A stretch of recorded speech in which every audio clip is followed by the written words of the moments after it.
Hi everybody, welcome back to Foss Media. So in this video, we're going to go over bash conditional statements. And these would include things like if else, else if and if or. And I also have a couple examples of loops down here, such as the for loop and the while loop.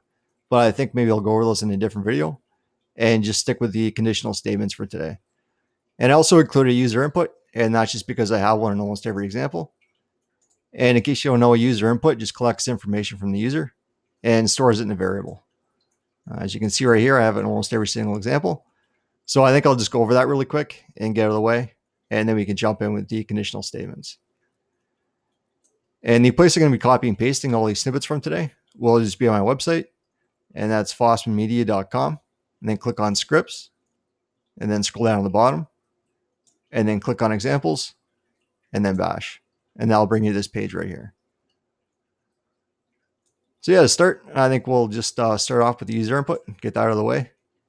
And this is the code that we're going to be testing out here. So maybe what I'll do is copy and paste this into my terminal so we can have a look at it in there. I'll explain a bit what's going on, and then we can get moving. So I'm just going to copy that, go over here, and then I guess I'll just create a file to run these code snippets from. So to do that, I'll just use the touch command and just say touch.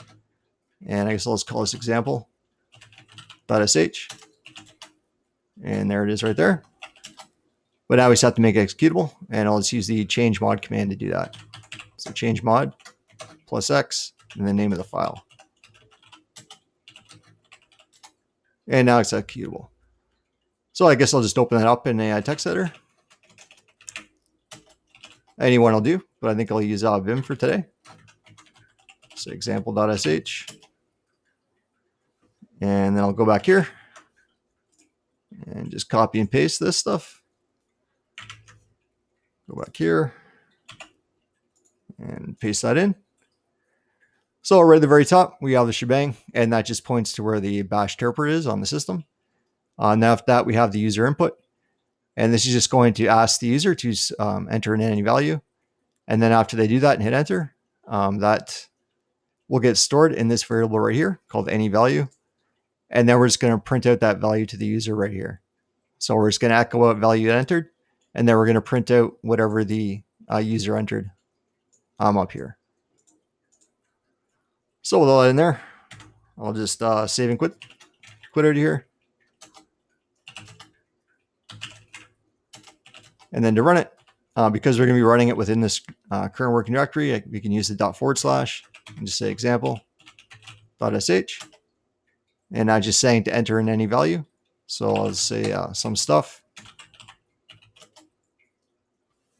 And then just below that, it said value entered, some stuff. So that's all we're doing with the user input, is we're just going to store a little bit of information from the user in a variable and then use it later on. So that's that. So now we go back here and scroll down a bit. We have our first conditional statement, which is going to be an if else. So fairly self-explanatory, but I think what I'll do is just what I did with the user input, and I'll just copy and paste this in the terminal. We'll talk about it for a bit, and then we'll run it. So I'm just going to open up example again, .sh, and delete all this stuff.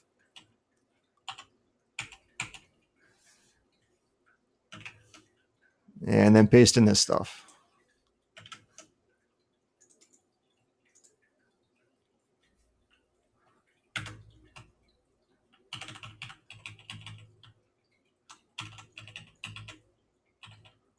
And I'll just save this. Okay, so right up at the top, just like we did with the user input code snippet, we have the shebang. And then after that, we have our user input. So all this is doing is saying choose mode, read or write. And then whatever the user chooses is going to get stored in this variable called mode. And then we have our first if else statement. So if mode, this variable right here, equals read, then do this stuff. And all it's going to do is it's going to say mode was set to read. And if the user entered in anything else, it will just say mode was not set to read. So pretty simple, but that's pretty much all we need for just a simple if else statement. as it does the job, and as we should see here in a minute. So I'll just get it here and then run it. So choose mode read or write. So I'll just say read. And then it said mode was set to read. And then if I run it again and say write, mode was not set to read. And then just throw in a bad value. Yeah, mode was not set to read. So yeah, that's pretty much all it does. But it'll definitely get a little more interesting when we start adding ors and ands and stuff like that. We'll go back here and scroll down. So next up, we have the else if. So this is very similar to what we were, the snippet we just ran, except this will just add an additional option with an else if statement.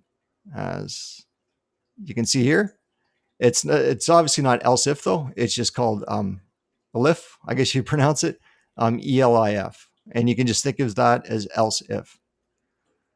At least that's the way I think of it. And it's seemed to stuck in my head for all this time, so that's what I'm going with.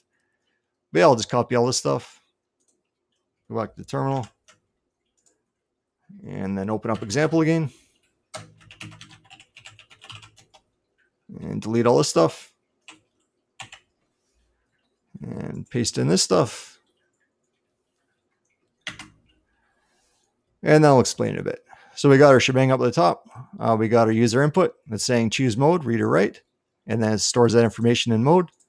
And then we're saying if mode equals read, then echo out mode was set to read. And then we have our else if, so just ELIF, mode equals write, then print out mode was set to write. And then if anything else was entered in the input field, it'll just return invalid value. And then we'll exit. Let's try that out. So let's get it here, write and quit. And then run it. So it's saying read or write. So I'm just going to enter and read. It's going to say mode was set to read. So let me run that again. And this time I'll use write. Mode was set to write. And then I'll try it one more time with a bad value. Yeah, invalid value. So that's our else if statement. It just gives us one additional option. So I'll clear this. And then see what's next. Okay, now we have an if and. So this will give us another additional option. So we can just keep piling stuff on.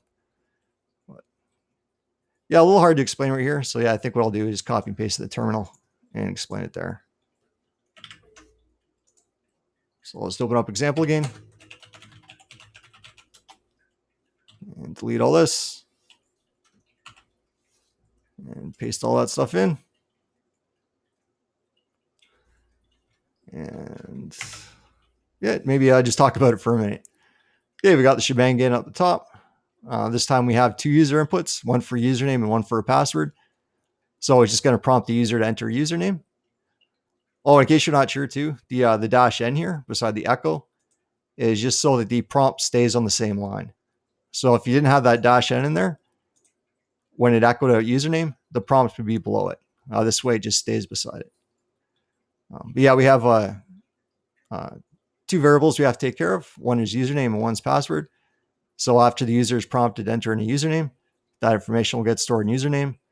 And same goes for password, as that information will get stored in password. And then we have our if and and statement. So if the username equals root and password equals password, then enter welcome username, which will be root. And then we have an else if statement. If else the username equals root and password does not equal password, then print password entered is not valid.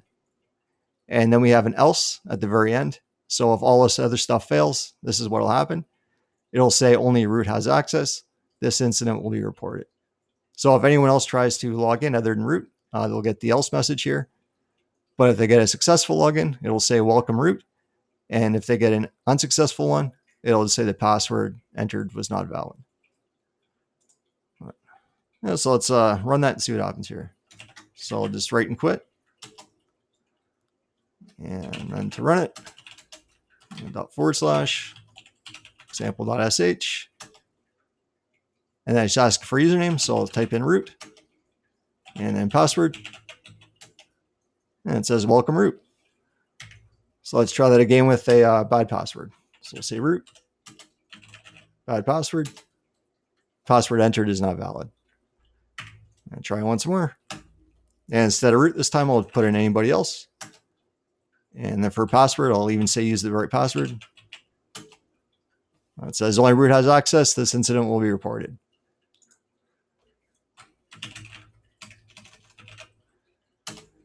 And that covers that.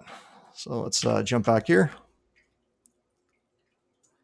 So that was the if and. And last up, we have the if or. So I'll just copy all this.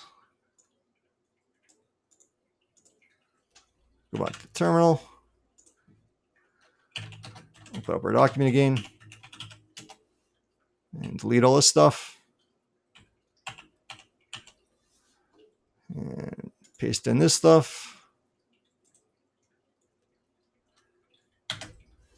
Okay, so right at the top, of course, we got our shebang. We got our user input. It's the same as we did in the last example with the username and password. And then we have an if or statement.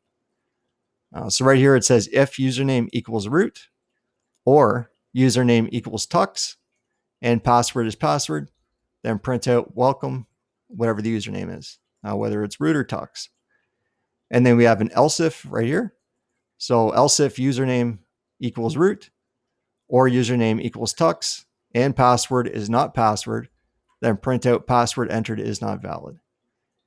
And then we have our else statement. So if all else fails, just echo out only root and tux have access. This incident will be reported.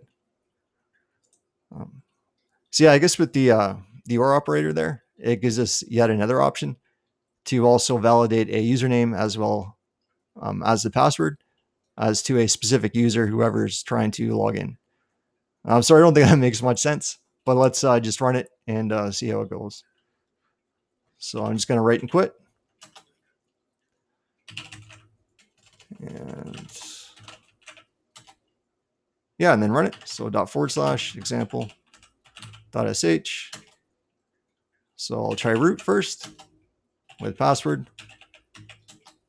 Welcome root. I'll try that again, this time with tux. Type in password. Welcome tux. So maybe I'll try that again with a bad password. So I'll say root. And bad password. Password is not valid. Try the same thing with tux. Password is not valid.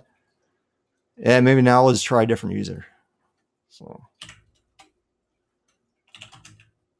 I'll say some user. And I'll put in the correct password. Only root and tux have access. This incident will be reported. So maybe I'll try that once more too with a dummy password also. I'm pretty sure it's going to happen. So let's put in some stuff, more stuff. Yeah, only root and tux have access. This incident will be reported.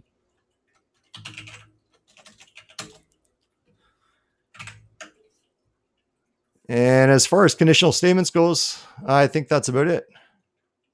As for these loops down here, I think I'll actually cover those in a different video. Those are a little more involved. I just want to keep this one simple for if and else statements and all that stuff. So yeah, we'll definitely, I think maybe on the next video, I'll go over loops. Just trying to think of what I may be forgetting here.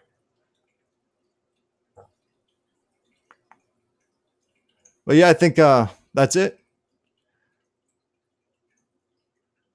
So yeah, I hope this helped. If you guys had any questions about conditional statements in Bash, they can be a little bit confusing, especially with all of the brackets and stuff.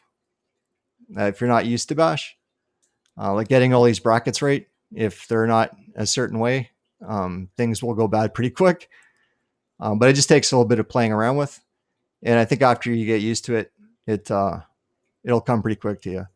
It's actually been a while for me since I've actually written anything in detail in Bash, because I am a lot more used to Python. So I did constantly screw up my brackets and Sometimes I use quotation marks when they weren't needed, stuff like that. But I think after you jump in, you start playing around with it, you'll find it to be quite easy after you get used to the syntax and all that stuff. But yeah, if you guys ran into any issues, please just let me know. Thanks for watching the video. But yeah, I think that's it for this one, and hope to see you on the next one. Bye for now.